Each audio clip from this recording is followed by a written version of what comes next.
Welcome back to the morning show. Our show today is brought to you by the Center for Family Health, and they would like to remind you to be a flu fighter this flu season. No appointment necessary. You can visit the walk-in clinic, but if you want, just give them a call, 517-748-5500.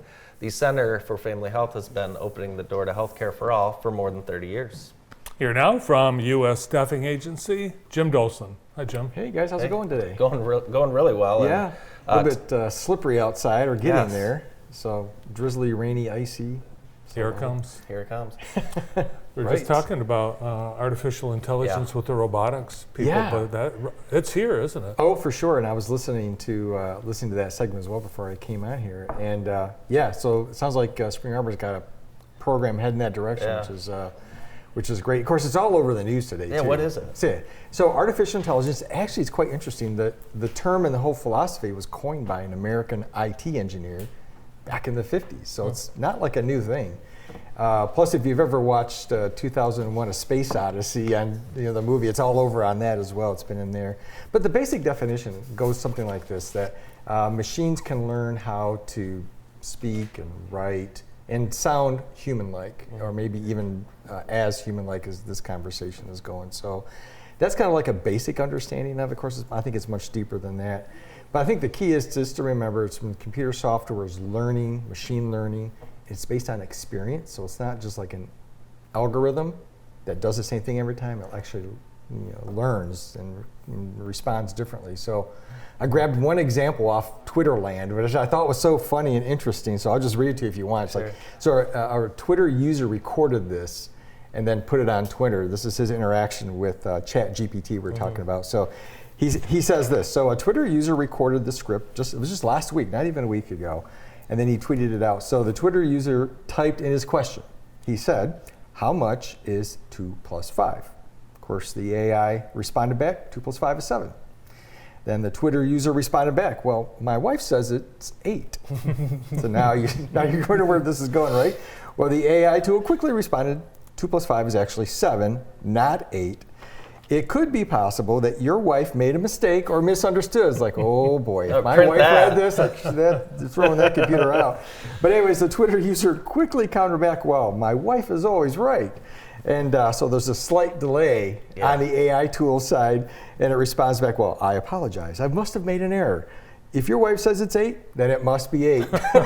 You can definitely have some fun with the Chat GTP for sure. We were talking earlier about you can kind of, it's like you said, it's based on user experience, so you're going to get some push or lean, I think, from some of the answers. I mean, the fancy name for that is heuristic, so it's based on experience and interaction, and it learns from that. So obviously, you can teach it wrong, or you can teach it right. So, how can Bart use it? Well, it's a great question. So you're probably already using it. I'm sure you are. If you've ever used, we all use Google Maps. Mm-hmm. That's definitely an AI-driven tool. In fact, the name of the AI engine is, I believe it's called DeepMinds, is the name of the actual AI tool product that they use. But listen, if you have a LinkedIn account and it feeds you connections, that's AI-driven. If you're using Twitter and it's feeding you news feeds from that, that's an AI type work. If you're using Facebook and it's feeding you ad content, when you pick up your smartphone and it looks at you and logs you in without you having to enter your passcode, that's an AI-driven engine behind the smartphone. So, and then Grammarly, I've used Grammarly quite a bit. A tool, word prediction, phrase based on what you're writing, and correction, and that sort of thing. So we use it all the time. It always seems to know I want pizza. It does. Yeah, well, I mean, you keep talking about it. And then even dials it up for you, right? It's listening to you. What are some next steps for small businesses as this enters really kind of all of our spaces? Yeah. Well, I think one thing that we're doing and other small businesses can do as well is just think about where you can use these tools. You can use them for data analysis. There's a lot of AI tools that are set up really well for just analyzing sets of data to find trends and patterns that you might not otherwise find. Inventory management, helping you to manage inventory. We use it, frankly, we've used it to write radio scripts before.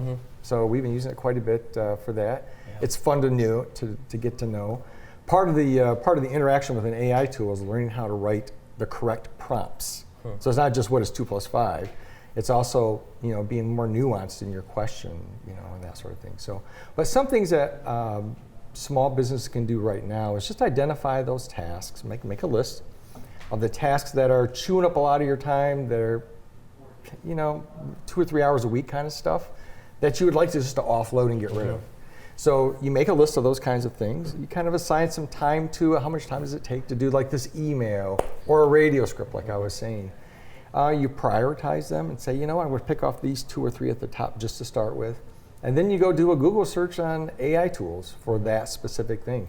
I was just using it the other day tell me about an AI tool that helps me write emails. And it's quite impressive. Yeah. So start small and go easy. And there are, I think right now, there are websites you can see examples of AI written copy. They have, I know. Like ad copy, right? Yeah. Well, and some of the tools that I've looked at, they're very tuned into like specific type of topics, like ad content or writing general emails.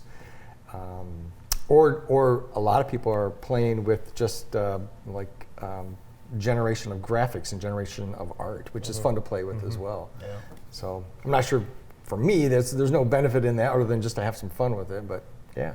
It's definitely it's an interesting space for sure. Well, I think people are concerned that it's going to be misused, and teachers in colleges and universities right now are concerned that assignments are being written. Yeah. As well they should be. As well they should. Right? Hey, there's been ways to plagiarize forever. This is a new way.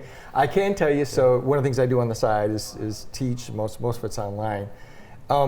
Once you get to know a student's writing style, and then they come up with something that's like totally AI generated and not the same, it's like, okay, something's going on here. Tell me why this is all of a sudden different. Who wrote this for you?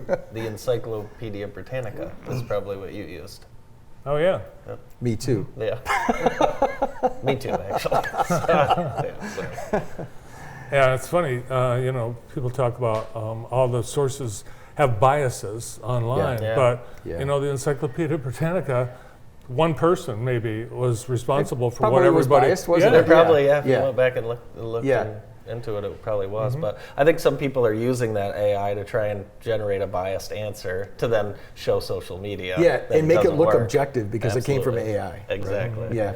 Well, one of the things, if it's still a limitation of ChatGPT, which we were talking about, it's only good through events like through 2021. Okay. Unless it's been recently expanded, like in the last 30 days. Interesting. It's only been up through 2021. So it wouldn't understand, you wouldn't be able to query it about more, like the Russian and Ukraine war. It probably would have older history on that, but not newer events. So there's definitely limitations on these products. But they're not to be feared, to be used. Yes. Yeah. So we've got, unfortunately, a few more months before summer's here, but is now the time that people should be thinking about seasonal opportunities, summer jobs, to start looking for that? Yeah, especially in construction, tree trimming. And we do work with work with all those kinds of places. Yeah, this is kind of like not the Christmas season rush, for that kind of seasonal worker.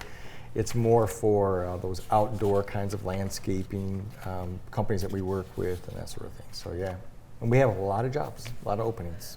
So yeah, I think a lot of people are going to be looking for summer. I think so, and you guys have done just a wonderful job in this community, and continued success coming off the Reach Higher Chamber Award. So with Ben. Yeah, for sure. Yeah, we're glad that he got that award. It was well deserved, and it was fun to see him get it. It was fun to see his dad present it to him. Yeah. So very cool. On his behalf. Yeah. Yeah. Congratulations, Ben Jones, on the Reach Higher Award from Michigan Works Southeast. And you're right, well deserved. Yeah, for sure. Well, it's great having you here. Thanks for all you guys do in the community. Thanks for all your help with everyone looking for work or looking for employees. And it's fun to bring topics like this to small businesses, just to help people along as it's helping us. So awesome. Yeah. Well, that's the end of our show. All right. Did you know that? Yeah. The end of our show. I want to thank Jim Dolson and all our guests, Bobby Rozak, Chris Cook, Charlotte, Ron DeLapp, and Jacob Inocencio for joining us. Hope everyone has a wonderful Wednesday. Stay safe on the roads and tune in to jtv.tv for more weather alerts. That's it. We'll see you 1 o'clock for Park